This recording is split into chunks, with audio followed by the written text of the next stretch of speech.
amen. Haleluya, wewe ni Mungu. Amen. Haleluya, wewe waweza.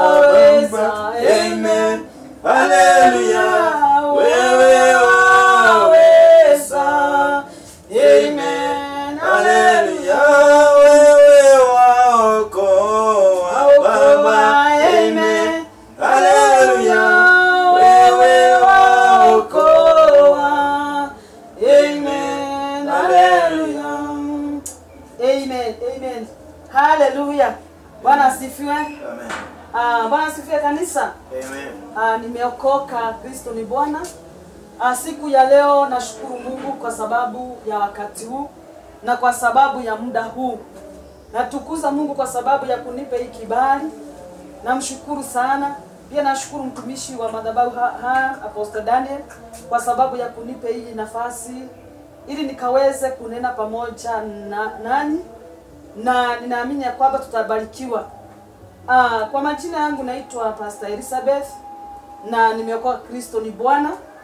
Na pia nashukuru Mungu nikikukaribisha wewe ambao unanisikiliza, wewe ambao unanitazama mahali popote ulipo katika kaunti zote za nchi ya Kenya. Ningekukaribisha kwa neno la Mungu la siku ya leo, na ninaamini ya kwamba utabarikiwa. Hapa ni Maximum Healing Ministry na naamini ya kwamba tutabarikiwa pamoja, na nikukaribishe katika madhabahu haya ili ukaweze kubarikiwa na sisi.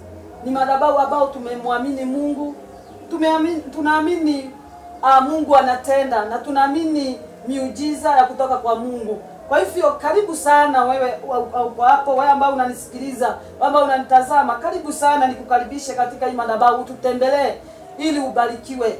Usitutazame ukiwa bali, karibia ili ukaweze kubarikiwa na sisi, na Mungu wetu atakubariki. Siku ya leo nataka kunena kuhusu kuwa tayari. Na ni kuwa tayari kwa sababu ya kurudi kwa Kristo. Hiyo ndio neno nataka tunene pamoja na wewe ambao uko hapo, wewe ambao unanisikiliza, ili ukaweze kujua utakuwa tayari kivipi kwa sababu ya kurudi kwa Yesu Kristo. Maana kunahitaji tujitayarishe, mimi na wewe tunahitaji tujitayarishe kwa sababu ya kurudi kwa Kristo. Hatustahili tukae hivyo tu. Kama vile ukisikia ya kwamba mgeni ya kupigia simu akwambie ninakuja siku fulani, wewe huwa unajitayarisha kwa njia kuu vile utaweza. Hata kama una pesa, unaweza enda hata kwa duka ili ukope sukari ili upikie huyo mgeni ambaye anakuja, ili asipate hakuna kitu chochote. Bwana asifiwe. Hata hivyo tunafaa tujitayarishe kabisa, zaidi ya vile tunajitayarisha kwa sababu ya kugoja wageni wa hapa ulimwenguni. Zaidi ya vile unajitayarisha ukigoja mama yako anakuja kukutembelea. Zaidi ya vile unajitayarisha ukigoja mzazi wako ambaye ni hapa ulimwenguni akikuja kukutembelea. Zaidi unafaa ujitayarishe kwa sababu ya Baba wetu aliye juu mbinguni, kwa sababu ya kurudi kwake mara ya pili. Bwana asifiwe.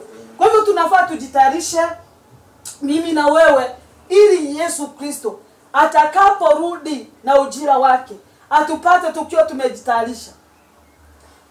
Ni vibaya sana wewe mgeni akuje ghafla, apate nyumba yako labda vile ulikula jana usiku, vyombo zimejaa kwa meza, kuna zingine siko kwa mlango, apate ujaondoa. Ni mtu usikia aibu. Hivyo hata neno la Bwana nasema ya kwamba Yesu Kristo atakuja kama mwizi. Kwa hivyo ni lako ujitayarishe, ukae umejitayarisha kila wakati. Ni challenge akina mama kidogo. Unafaa ujitayarishe kila wakati, nyumba yako ikae safi kila wakati, maana hujui mgeni atakuja saa ngapi. Hujui kuna wageni wanaingia ghafla bila kukuarifu. Na wakiingia wapate vile uko mchafu, utaibika. Hivyo nataka kusema na kanisa la Mungu siku ya leo. Wewe ambao unanitazama, nataka kunena nawe siku ya leo. Pia hili neno ni langu siku ya leo. Hili neno ni la yeyote anasikiliza siku ya leo. Kujitayarisha kwa ajili ya kurudi kwa Kristo. Tuendele pamoja na wewe katika kitabu cha Mungu. Tuendele katika Mathayo 24, tutasoma mstari wa 43. Mathayo 24 ya aya yake ya 43. Neno Bwana linasema ya kwamba lakini kumbukeni jambo hili. Ni wewe unaneneo siku ya leo, unaambiwa ya kwamba kumbuka jambo hili. Mimi hili neno linaninenea, linaniambia ya kwamba nikumbuke jambo hili. Bwana asifiwe. Neno Bwana linasema ya kwamba lakini kumbukeni jambo hili, kama mwenye nyumba angejua siku mwizi atakapofika, angekesha, wala angeiacha nyumba yake ifujwe. 44. Kwa hivyo nanyi pia muwe tayari, kwa maana mwana wa Adamu atakuja saa msioitazamia. Bwana asifiwe. Neno la Bwana linasema ya kwamba ili neno wapendwa linatunenea siku ya leo. Linanena na mimi, linanena na wewe ambao uko hapo, wewe mzee ambao uko hapo, wewe mama ambao uko hapo, wewe kijana, wewe msichana, wewe mtoto, hata watoto wajitayarishe. Maana neno la Bwana linasema ya kwamba lakini kumbukeni jambo hili, kama mwenye nyumba angejua siku ambao mwizi atakuja. Unajua mwizi, wapendwa, hasemagi nitakuja kuiba leo, hasemagi nitakuja usiku wa manane, hasemagi nitakuja saa 9, hasemagi nitakuja saa 5. Lasha, hasemagi.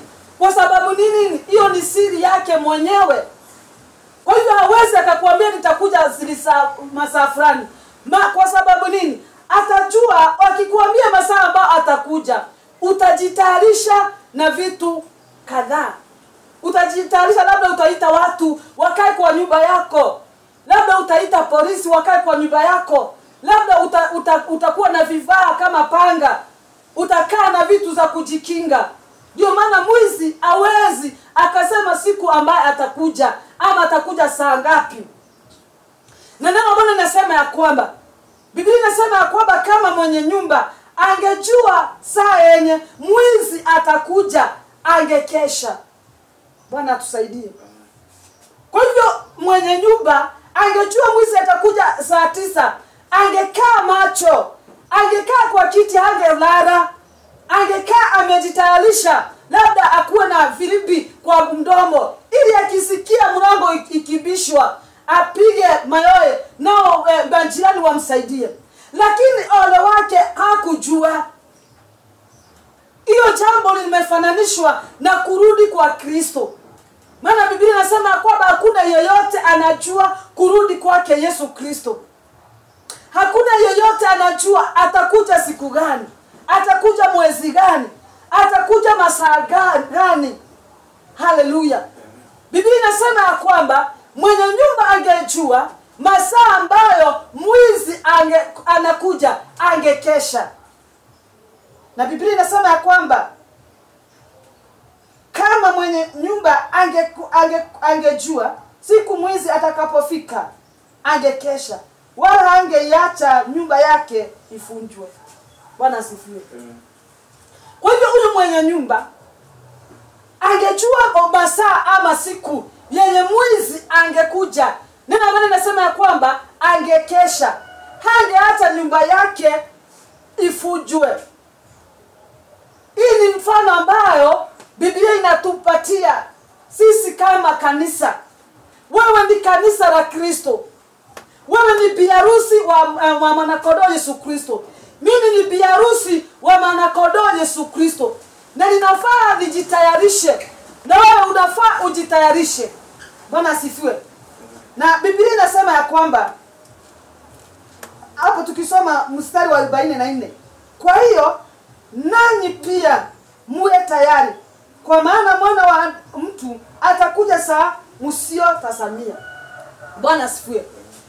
Biblia inasema ya kwamba nasi sisi wote tuwe tayari. Kwa sababu nini? Yesu Kristo atakuja siku ambayo hatutakuwa tumedhania. Kwa hivyo atakuja ghafla. Mwimbaji wa nyimbo anasema ya kwamba notaifushi aliyo togarorwo mwere tusemania na mwathani witũ rĩera-inĩ. Kwa hivyo kama vile mtu hufunga macho na kufungua, hivyo ndivyo Yesu Kristo atarudi. Kwa hivyo ni siku ambao hautakuwa mpendo umedhania. Ni wakati ambao hautakuwa umedhania. Kwa hivyo unafaa ujitayarishe. Na kujitayarisha mpendo ni kuacha dhambi. Ndio maana kuja kwa Kristo kulifichwa. Maana kama kungekuwa kumeambiwa ni siku gani ama ni mwaka gani, watu wangefanya dhambi na ikikaribia waokoke. Lakini hii siku ilifichwa wapendwa, ili tuweze kujitayarisha. Tuweze kukesha kila wakati. Tuweze kujitayarisha kila wakati. Kwa hivyo ningekwambia nini mpendwa? Ni heri uachane na dhambi ambao unafanya sirini. Dhambi ya wizi, dhambi ya ukahaba, dhambi ya uchoyo, dhambi ya urefi, dhambi ya masengenyo, dhambi ya kuinukia wengine, dhambi hata ya kuchukua kitu cha mwingine, dhambi ya kuonea wajane, dhambi ya kuonea wasio na nguvu. Hiyo ni dhambi wapendwa. Dhambi hata ya kutazama kitu ya mwingine na kuitamani, tuache ili tukaweze kujitayarisha. Maana uwezi ukajitayarisha mpendo ukiwa umebeba mwenzako ndani ya moyo wako. Uwezi ukajitayarisha kama umenibeba ndani ya moyo wako. Uwezi ukajitayarisha kama kuna dhambi ambayo umejiwekea. Unajua watu wengine wanasema uchoyo sio dhambi. Ama uongo sio dhambi. Kuna watu wanasemaga ni uongo ya kujikoboa. Hata hiyo ni dhambi mpendwa, na unafaa uiache ili uweze kujitayarisha. Kama vile ujitayarisha kwa sababu ya mgeni ambaye anaingia kwa nyumba yako, huwa unafagia hata mahali ambapo hujaifagia. Huosha kila kitu kwa nyumba yako. Usafisha viti hata labda umekata miaka 10 hujaisiosha. Lakini usikie mgeni anaingia, unaosha kabisa. Kwa sababu nini? Kuna mgeni anaingia na hutaki aibu. Hivyo hivyo mpendo, ningetaka kukwambia siku ya leo, osha dhamira zako, osha mawazo yako, uoshe hata chochote ulicho nacho, matendo yako uioshe, kutembea kwako mpendo uoshe, kuvaa kwako uoshe, ili Yesu Kristo atakaporudi usione aibu. Bwana sifiwe. Maana itakuwa shida na itakuwa aibu mpendwa. Umeishi kwa miaka mingi ya kwamba unasema unaenda kanisa. Unajua kuenda kanisani mpendwa sio kujitayarisha. Kuenda kanisani kila Sunday sio kujitayarisha. Kuenda maombi kila Sunday, kila siku sio kujitayarisha. Hata kufunga, kukula na kukunywa unaomba siku 40 sio kujitayarisha. Maana unaweza kuwa unafanya hiyo mambo yote lakini bado hujajitayarisha. Kuna kauchafu umeacha ndani yako. Labda kuna kitu kamoja umejishikilia. Labda unasema ya kwamba mimi hata dunia ikiisha sitasamehe mtu fulani. Unasema ya kwamba hata iweje mimi ndugu yangu sitamsamehe. Unasema ya kwamba mama fulani hata kama ni nini sitamsamehe. Yaani kuna kitu kauchafu kadogo umebaki nao ndani yako. Itakusuiria siku ya kurudi kwa Kristo ufungiwe nje. Bwana tusaidie.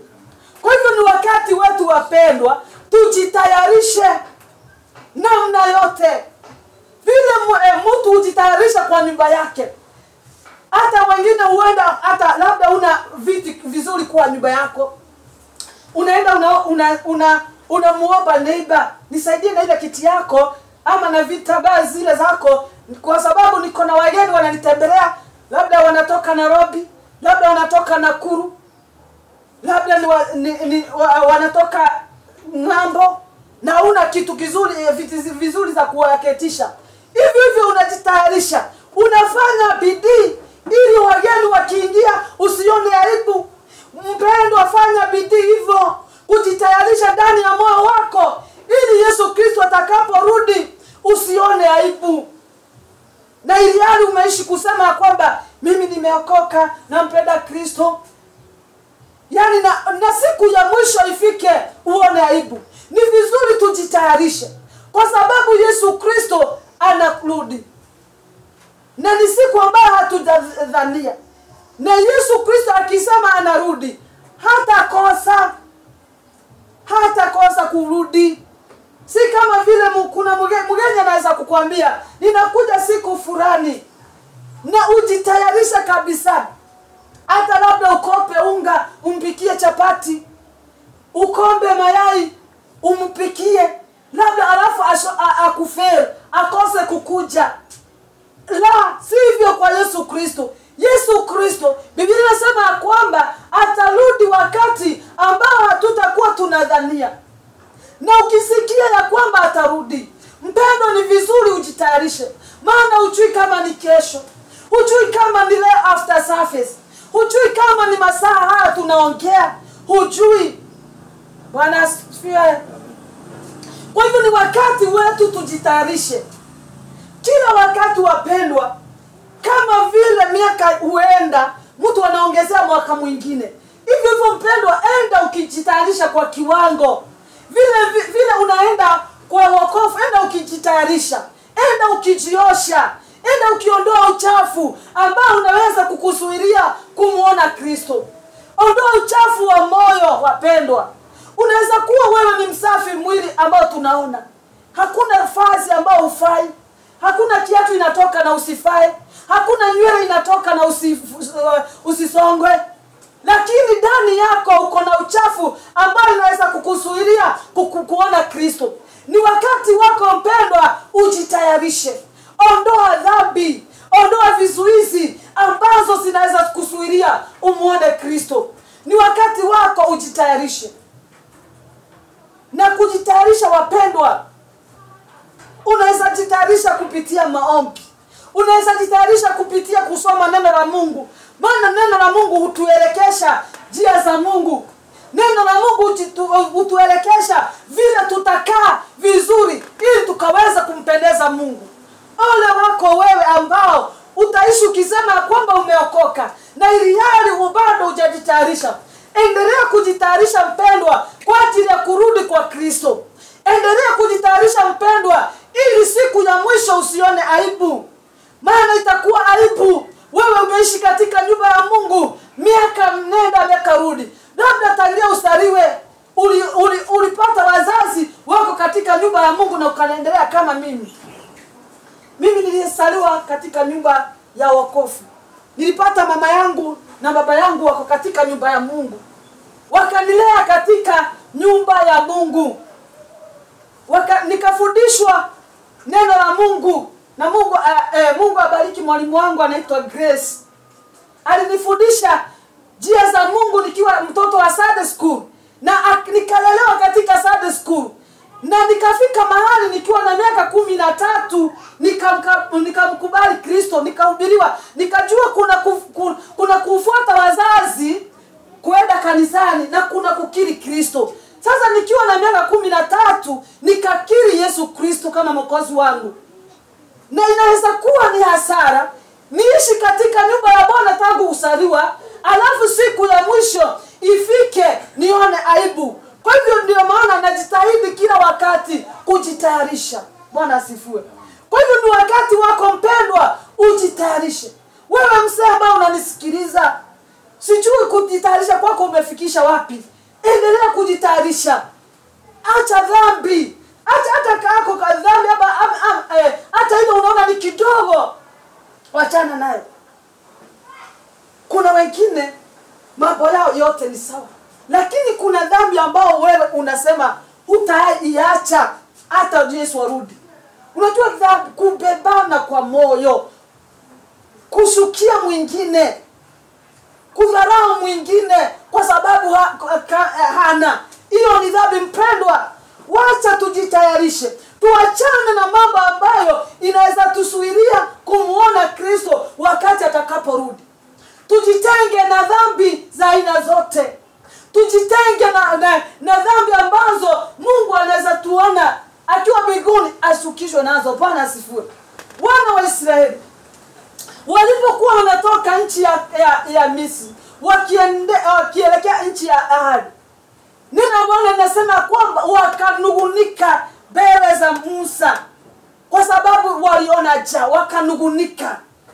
Na Mungu akaona hiyo ni dhambi mbele zake na akawachilia. Kwa hivyo hata manuguniko, wapendwa, ya kwamba Mungu nisijui, ni kama aliniacha, ni kama hakuna Mungu, ni kama ni mimi nilizaliwa niishi na shida, hiyo ni manuguniko, na hiyo ni dhambi mpendwa. Inaweza kusuiria kumuona Kristo, inaweza suiria ujitayarishe vilivyo.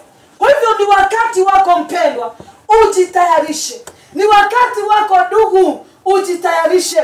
Ni wakati wako dada, ujitayarishe. Jitayarishe vile iwezekanavyo, ili Yesu Kristo atakaporudi umraki. Haleluya. Mgeni akiingia kwa ghafla kwa nyumba yako, kama sana hizi nyumba za huku town, huwa hata mtu akiwa kwa nyumba huwa anafunga, si kama bara unajua bara utajua mtu akiwa na hayuko, sababu milango huwa iko wazi. Lakini nyumba nyingi za huku town huwa hata mtu akiwa ndani amefunga. Usikie mgeni amekuja kwa ghafla amebisha, na ilhali ulikuwa labda vyombo zilikuwa zimetabakaa kwa nyumba, labda umemwaga maji kwa nyumba, labda hata watoto walikuwa wamemwaga machakula. Hata unaweza nyamaza kwa nyumba usiitikie, ili mgeni asiingie uone aibu. Wapendwa, kutakuwa na aibu wakati Yesu Kristo atarudi. Maana Biblia imesema kwamba atarudi ghafla, siku ambao hatutakuwa tumedhania, na akuje abishe. Sijui kama utamfunguliwa, sijui kama utamuraki, sijui kama wewe utashangilia. Ni lako hilo. Maana ole wako wewe ambao hautakuwa umejitayarisha. Ole wako wewe ambao utaishi kusema kwamba umeokoka, na siku ya mwisho ifike uachwe. Siku ya mwisho ifike uaibike. Bwana asifiwe. Daudi anasema ya kwamba nitamkimbilia Bwana nisiaibike. Wapendwa, kukimbilia Bwana ili usiaibike ni kuachana na dhambi. Maana ukimkimbilia na ilhali uko na dhambi, bado utaibika. Ukimkimbilia na ilhali kuna mambo ambayo umejishikilia, unasema ya kwamba hii sitaacha. Wengine ni mipango ya kando. Yaani mtu anasema ya kwamba ameokoka, lakini kuna kadhambi moja ya mpango ya kando hawezi akaacha. Hiyo mpendwa, inafaa uachane nayo ili ukaweze kujitayarisha vizuri, na ili Yesu Kristo atakaporudi ukaweze kumuraki. Haleluya. Kwa hivyo wapendwa, ni wakati wa kujitayarisha, ni wakati wa kujiweka tayari, ili mwana kondoo wa Mungu atakaporejea tuweze kumuraki. Mtu akiwa ametayarisha nyumba yake, akiwa ameipamba vizuri, akiwa ameosha vyombo vizuri, ameziweka mahali stahili, amepanga vizuri, hata akisikia mgeni anabisha, hutoke kwa furaha na kumuraki na kumwambia karibu. Hata sisi hivyo wapendwa, tutakapojitayarisha vizuri, tukae mioyo yetu ikiwa safi, tuachane na dhambi, Yesu Kristo atakaporudi tutaweza kumuraki kwa furaha. Haleluya. Bwana asifiwe. Kwa hivyo ni wakati wako mpendwa, ukae tayari kwa sababu ya kurudi kwa Kristo. Ukae tayari, maana Yesu anarudi, na hakika anarudi. Huenda uko hapo, ulizaliwa ukapata wazazi wako wanaenda kanisani, wahubiri wanahubiri, wanasema Yesu Kristo anarudi, na hujaiona akirudi. Yaani unasema ya kwamba unaona kama ni uongo. Atarudi mpendwa.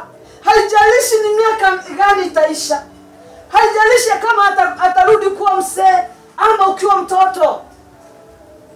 Ni kama vile mpendwa, kifo hakuna ajuaye itakuja lini. Unaweza kuwa wewe unajiona uko na afya, hakuna mahali, hakuna shida kwa mwili, lakini mtu ambaye anaitwa kifo akutembelee na aende na wewe. Hivyo hivyo hata Kristo atarudi hivyo. Yaani example nzuri ndiyo ya kifo. Hakuna mtu ajuaye nitakufa kesho ama dakika nyingine.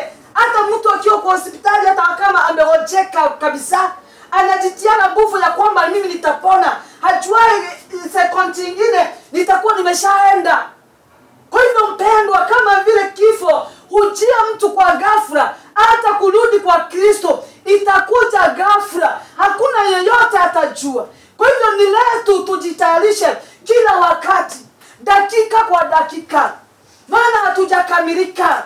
Wacha tukae tukijitakaza kupitia maombi, kupitia neno la Mungu. Tusome neno la Mungu lituelekeshe vile tutakaa vizuri, vile tutajitakaza mioyo yetu, vile tutajitakaza mawazo yetu, na tuondoe mambo ambayo ni vikwazo mbele za Mungu. Bwana atukuzwe. Kwa hivyo ni wakati wako mpendwa, ukae tayari kwa ajili ya kurudi kwa Kristo. Maana Yesu Kristo anarudi. Na akirudi mpendwa, nataka nikuulize, atarudi wewe ukiwa wapi? Atarudi ukiwa umejitayarisha kivipi? Sijui kama utaachwa, sijui kama mimi nitaachwa, lakini mimi ninaomba Mungu anisaidie kufuata njia zilizo njema, matendo yangu niyasafishe, ili nikaweze kujitayarisha, niachane na dhambi ambazo hata zile naona ni kidogo. Unajua kama kitu kama msaa, yani utani, mtu huwa anaona kama ni kitu kidogo sana. Labda unataniana na mtu, labda sio alika yako, labda ni mume wa mtu mwingine, labda ni mke wa mtu mwingine. Yani unaona kama ni kitu kidogo sana. Lakini hata hiyo ni dhambi mpendwa. Tuache ili tukaweze kujitayarisha kwa ajili ya kurudi kwa Kristo. Maana siku ya Bwana inakaribia. Na itakapofika mpendwa, wale ambao watakuwa wamejitayarisha watamuraki Kristo. Lakini wale ambao hawatakuwa wamejitayarisha wataachwa. Kwa sababu nini? Hawajajitayarisha. Nakumbuka kuna mahali nilikuwa nafanya kazi. Haleluya. Na mahali hapo tulikuwa kuna basi ilikuwa inachukua watoto. Na kuna wakati ilikuwa inafika tunachelewa kuamka. Tunajipata masaa ile basi inafika kwa barabara ili ichukue watoto, ndio tunaamka. Kwa hivyo hiyo basi inatuacha, inabidi tugaramike ili tukaweze kufika shule.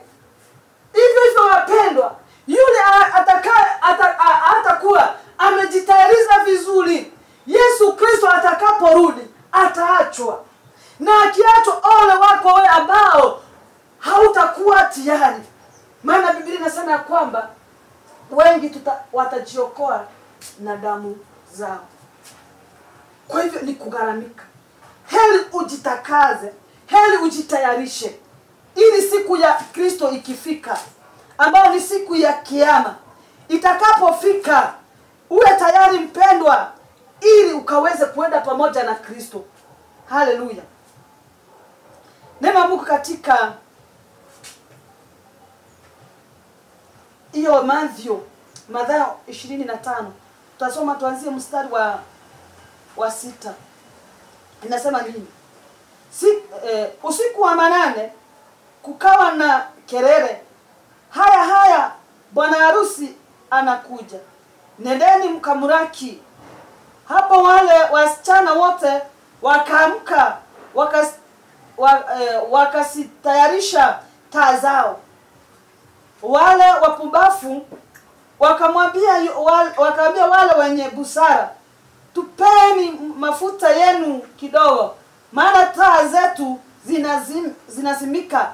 Lakini wale wenye busara wakaambia, hayatatutosha sisi na nyinyi, tafadhali mwende dukani mkajinunulie wenyewe. Basi wale mwende dukani mkajinunulie wenyewe. Basi wale wasichana wapumbavu wakaenda kununua mafuta. Bwana harusi akafika, na wale wasichana waliokuwa tayari wakaingia pamoja naye katika jumba la harusi, kisha mlango ukafungwa. Bwana atusaidie. Hili ni neno la Bwana. Tukisoma ukianzia hapo mwanzo hiyo 25 uanze kusoma. Inasema kuhusu wanawari 10. Kuna 5 wenye busara na wengine 5 wapumbavu. Na Biblia inasema ya kwamba wao wote walikuwa wanagojea bwana harusi. Kama vile sisi wote tuko katika makanisani tukiwa wengi, na kila mmoja tunasema za kwamba tunagojea Yesu Kristo. Lakini kumgoja Yesu Kristo kwako, umemgoja kivipi? Umejitayarisha ya kutosha? Mimi mwito wangu siku ya leo ni kukuambia ya kwamba jitayarishe ya kutosha. Maana hao wanawari 10 wote walikuwa wamemgoja bwana harusi, na wote walikuwa wamebeba taa zao. Biblia inasema, na walipomgoja ni kama vile tumegoja Kristo. Wazazi wetu walizaliwa wakatuzaa. Kuna wenye waliaga wakaenda, bado Yesu Kristo hajarudi. Kwa hivyo amekaa, na kuna wenye wamekufa, wamekata tamaa katika kumgoja Kristo. Mimi ningekwambia ya kwamba usikate tamaa katika kumgoja. Endelea kujitayarisha, maana ujui wakati atakuja. Neno ambalo linasema ya kwamba hao wanawari 10 wao kuna wenye busara, walikuwa wamebeba taa zao na walikuwa wamejitayarisha vya kutosha, maana walikuwa wametia taa zao mafuta na wakajibebea ingine ya akiba. Lakini hao wanawari 5 waliokuwa wapumbavu wakatia taa zao mafuta, lakini hawakujibebea ya akiba.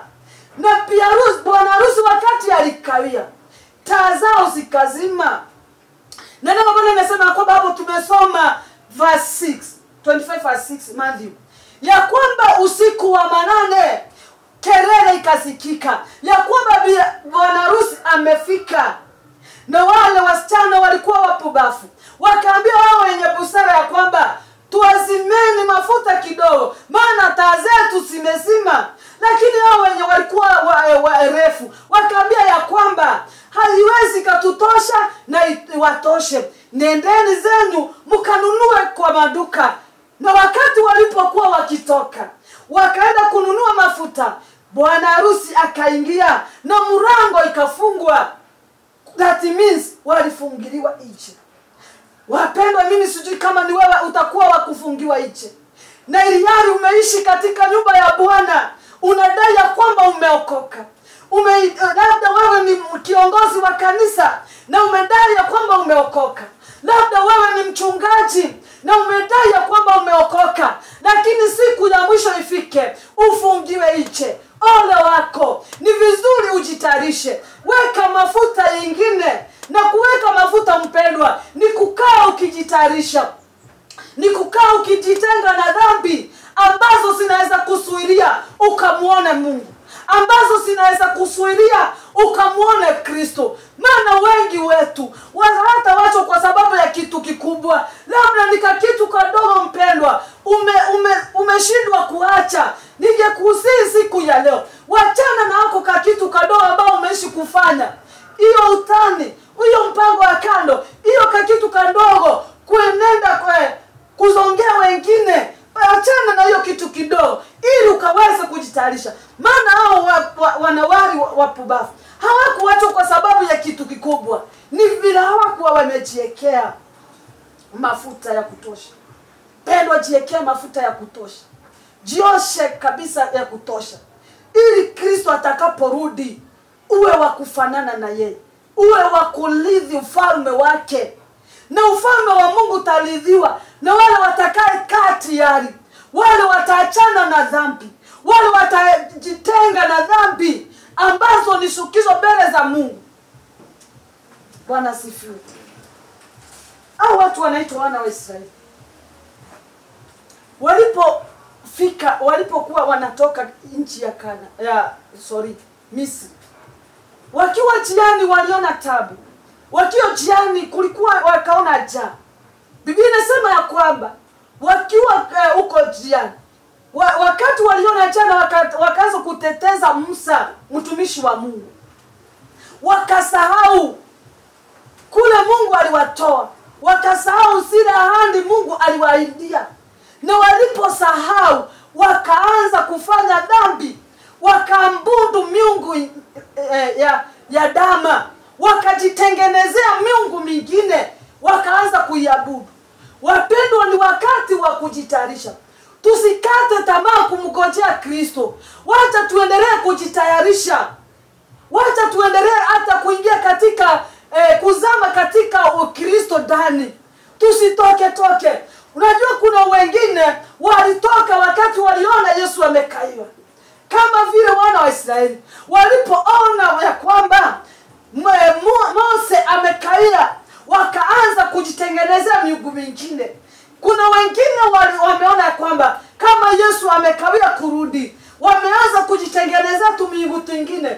Wapendwa, achana na hapo kwa Mungu. Fuata Kristo. Jitayarishe vizuri ili Yesu Kristo atakaporudi urithi ufalme wake. Maana ole wako ambao umeishi miaka mingi, ambao umengangana, unajitenga na dhambi, alafu ifike siku ya mwisho uwe wa kuachwa kama hao wanawali wapumbavu. Waliachwa dakika ya mwisho, walifungiwa nje dakika ya mwisho. Ni vizuri mpendwa, Biblia inasema katika Ufunuo ya kwamba heri ungekuwa moto ama uwe baridi.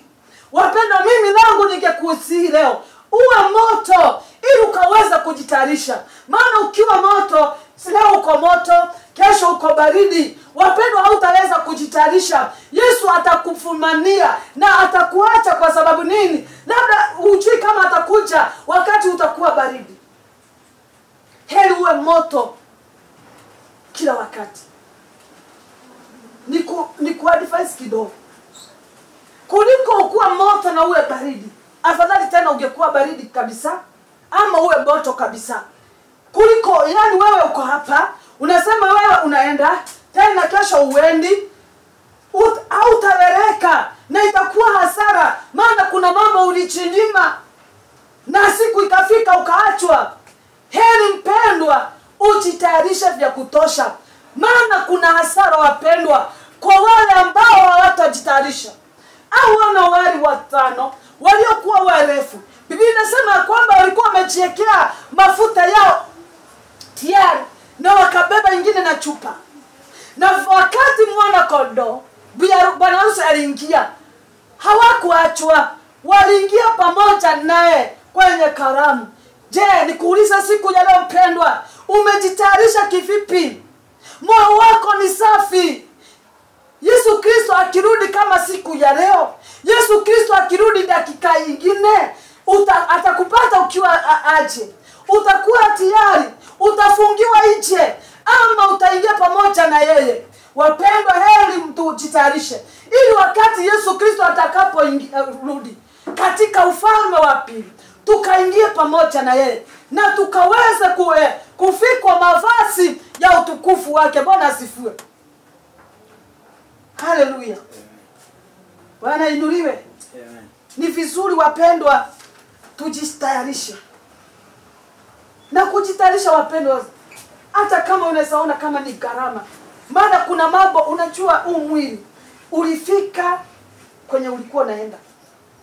Wakati ulizaliwa ukaingia hapa duniani, uliingia na mwili. Kwa hivyo mwili ulifika kwao. Kwa hivyo wapendwa, mwili ndio saa zingine hutusuiria kujitayarisha. Maana labda unataka kukua mtakatifu, lakini mwili unakurudisha nyuma. Unakuambia ya kwamba hata kwenda kuchukua kitu mwingine si vibaya, chukua leo, kesho utatumbu. Mpendwa, utatumbu bakarini. Wewe jitayarishe.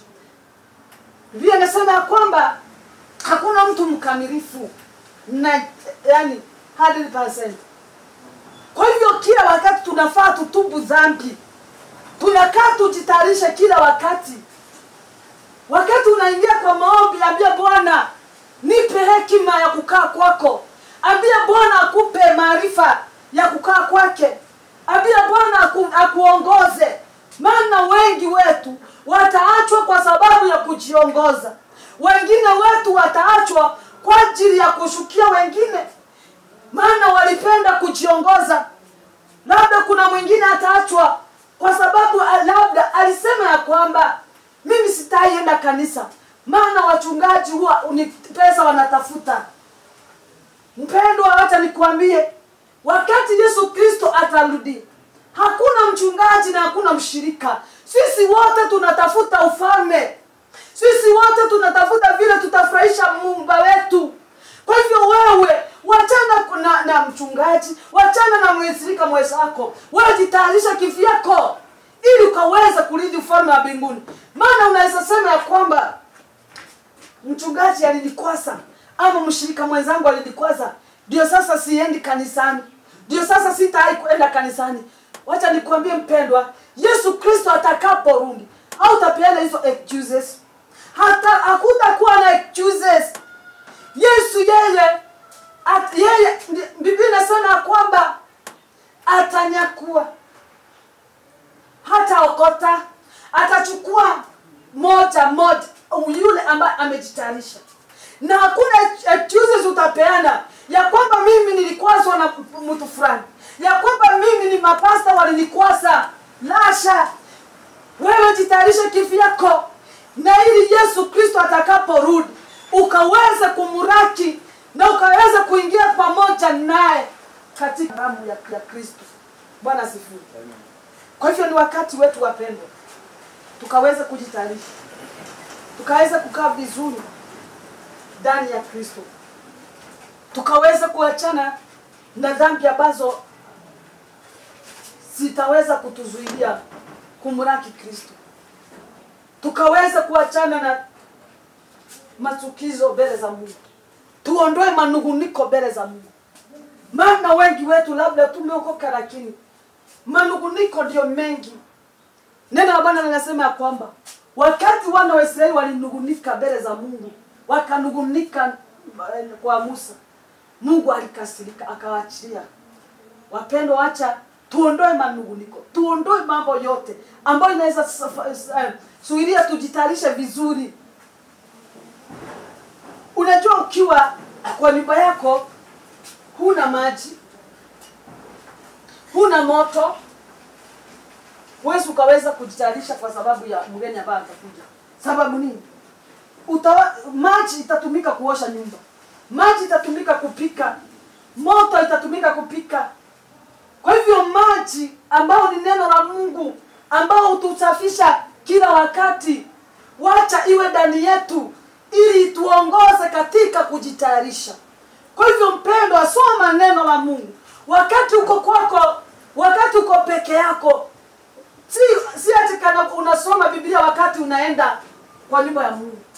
Unajua watu wengine huwa wakienda, wakitoka kanisa kama siku ya leo, wanaekelea Biblia pale juu kwa draw.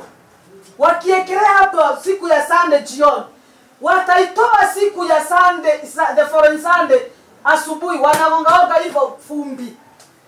Kwa hivyo neno la Mungu wapendwa utusaidia kujitayarisha kwa ajili ya kurudi kwa Yesu Kristo. Neno la Mungu ndio maji ambao tutakaza kila wakati. Na hiyo neno la Mungu hutumia watumishi wake, wanatunenea neno lake ili likaweza kutusafisha. Kwa hivyo wakati ambao unakaa kwa nyumba, husomi neno, huendi kusikiliza watumishi wa Mungu, wapendwa, huwezi ukajitayarisha. Huwezi ukajua nitajitayarisha kivipi. Huwezi ukajua ya kwamba nitafanya nini ili nikaweza kupendeza Mungu. Kwa hivyo neno la Mungu ndio utusaidia kujua tutakaa ni aje katika ufalme wa Mungu. Bwana asifiwe. Kwa hivyo ni wakati wa kujitayarisha. Ni wakati wa kukaa vizuri ndani ya Mungu. mimi na wewe tujitayarishe. Tuachane na mambo ambayo yataweza kutuzuia. Tuvue mizigo yote ambayo itatuzuilia kuingia katika ile lango. Maana lango ile si pana vile unaweza kama hii. Hapana. Hiyo njia ni ile njia. Si njia kubwa, ni njia ambayo ni konde. Kwa hivyo ni lazima wewe ujifinyirie. Na kujifinyiria mpendo ni kuacha dhambi.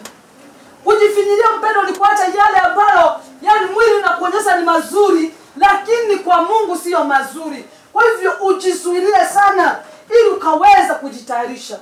Bwana asifiwe. Neno la Mungu katika Ufunuo.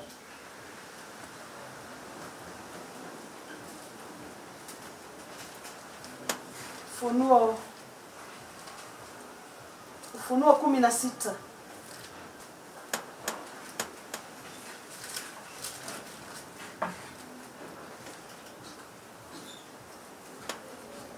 Ufunuo 16 tutasoma mstari wa 15. Ufunuo 16:15 na Mungu anasema kwamba sikiliza, mimi naja kama mwizi. Heri mtu akeshaye na kuvaa nguo zake ili asije akaenda uchi huko na kuaibika hadharani. Bwana asifiwe. Bwana tukuzwe. Haleluya. Acha nisome fashion nyingine. Ufunuo ni 16:15. Ufunuo wa Yohana 16 and verse 15.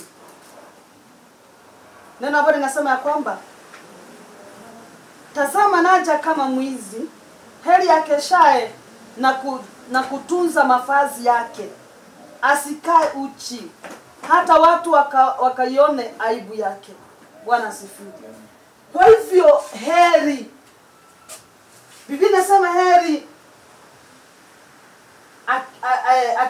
akeshaye na kutunza mavazi yake. Kutunza mavazi yako mpendwa ni kutunza wokovu wako ulio ndani yako. Utuze roho yako ili isije ikachafuke. Maana Biblia inasema ya kwamba utunze mavazi yako ili usije ukaenda uchi. Mpendwa, unaweza ona ya kwamba uko na nguo, Yesu. Hata labda umevaa nguo mingi kabisa. Umevaa hata ile inafunika hapa na nyingine inafunika baka kule chini. Lakini kwa Mungu katika kiroho wewe uko uchi. Kwa sababu nini? Kwa sababu ya dhambi ambazo unazitenda. Wengine wako na dhambi ya uongo ndani yao. Najua uongo watu wanaona kama ni kitu. Yaani hata kudanganya mume wako, kudanganya mke wako, kudanganya mzazi wako, yaani unaona ni kitu kidogo sana. Lakini hiyo kitu inaweza fanya mavazi yako iwe chafu na uonekane ya kwamba uko uchi mbele za Mungu. Na unajua mtu kama uko uchi, huwezi ukatoka kuraki mtu. Ukiwa na mavazi, ukiwa umevaa mavazi yako vizuri, ndio unaweza toka na uende uraki mtu. Lakini kama uko uchi, huwezi ukatoka kwa nyumba uende ukaraki mtu. Hivyo katika ufalme wa Mungu, wale ambao wataonekana wakiwa uchi. Na sisemi uchi wa kawaida kuwa una mavazi ya kawaida tunafaa. Nasema uchi wa kiroho. Wapendwa, tutatuza nguo zetu aje wakati tutajizuilia wapendwa kufanya dhambi.